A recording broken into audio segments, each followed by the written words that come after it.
Self-sabotage isn't self-destruction, it's self-protection. So by the end of this audio, you're going to know so much about self-sabotage and how it's the mind's way of protecting you from perceived danger and what you can actually do about it. My name is Alex Morgan, and I help you align your actions, your beliefs, your dreams, and your thinking so that you can create success. And success is here. You might as well be ready for it.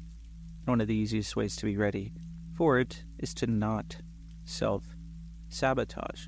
So what is self-sabotage in everyday terms? Well, let's look at some certain examples. So let's say you've been waiting for a big opportunity, and the big opportunity is finally here. Like I always say, success is here and you might as well be ready for it. And then what do you do when that big opportunity comes? You procrastinate. You think, oh, I'm not going to do this. Or you have some sort of fear creep up. And instead of doing it, you procrastinate and you self-sabotage. So are you protecting yourself? Or maybe some people, when they get in relationships, the relationship is going so well that when things are going so well, they decide to start some drama. You've been around people and you're in a relationship, you're making a new friend or a colleague, and you're thinking, God, this is going so great. And all of a sudden, drama happens. And you're like, why is someone trying to ruin such a good thing? So that's the second example. The third one, a lot of people, they'll start showing genuine interest in others. And all of a sudden, when this happens, the other person stops replying. You stop hearing from them. All of a sudden, it's like, poof, they're gone. And the last common example in everyday terms of self-sabotage are things like overspending. So just blowing all your money just because. Or you're overcommitting to different things, knowing that it's probably not the best idea. Or overthinking. Now, I'm sure if you're listening, chances are you've overthought something. So it's not that any of these are so irrational, because these are unconscious habits. That's the thing. Self-sabotage, it's unconscious. And it's really protecting you. So what you need to do is recognize these different things and adapt. Because self-sabotage is an unconscious safety strategy. There's actually a protective purpose behind this habit, this pattern of self-sabotage.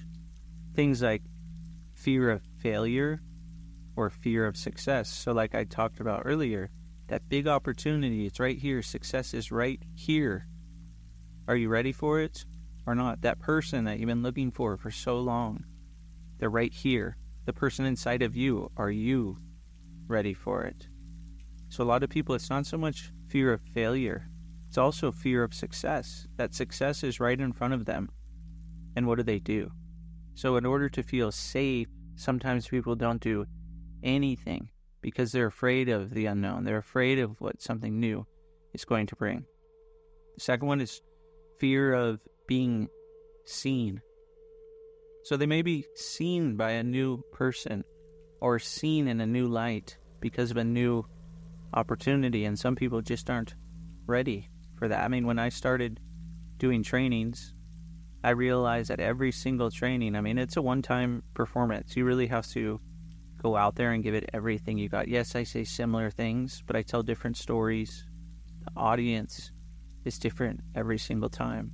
So if I were to have a fear of being seen, there's no way that I could be training in front of a group of people and helping them learn, especially some of the content I teach, because it pushes them to make really big changes in their reality. The third one, fear of rejection, fear of abandonment, or fear of being judged. Just the other day, I was out talking with a friend and someone else jumped into the conversation and they started talking and giving their opinion. And before it even went any further, my friend said to this person, they said, look, we're here to share perspectives.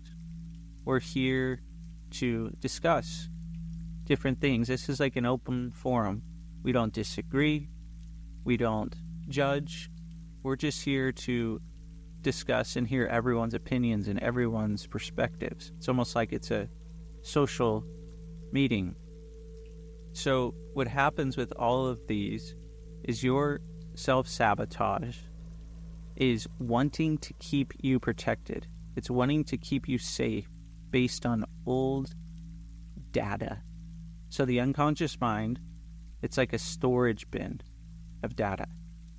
The problem is these behaviors are limitations that you have. Chances are that you picked up these limitations from ages 0 to 7 from other people. So I'm not saying that you have to be aware of every single limitation that you've ever had. However, you should do something about it. So it's like your unconscious mind is doing something that a 4-year-old would do. It has the behavior of a 4-year-old child. However, whatever age you are now, you have to ask yourself, is this self-sabotage? Is this safety? Is this protection based on this data? Is that a good behavior at your age now? Chances are it's not if it's a 4-year-old's behavior. You're an adult now. You need to do something much better. So it's fine that there's self-sabotage. It's just that the unconscious mind is interpreting this thing, this event, this experience, whatever it is, as you're seeing it on the outside. It may think, well, it's filtering this with all your unconscious filters, with all that data, thinking, okay, this is unknown.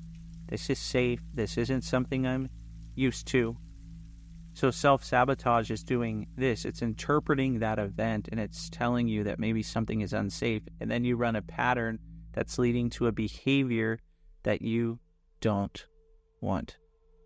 So there's some signs about self-sabotage. Everything seems to fall apart when things are going well. Or maybe you have chronic stuckness. You're stagnant in one area of your life: relationships, money, health, spirituality, things like this, personal growth.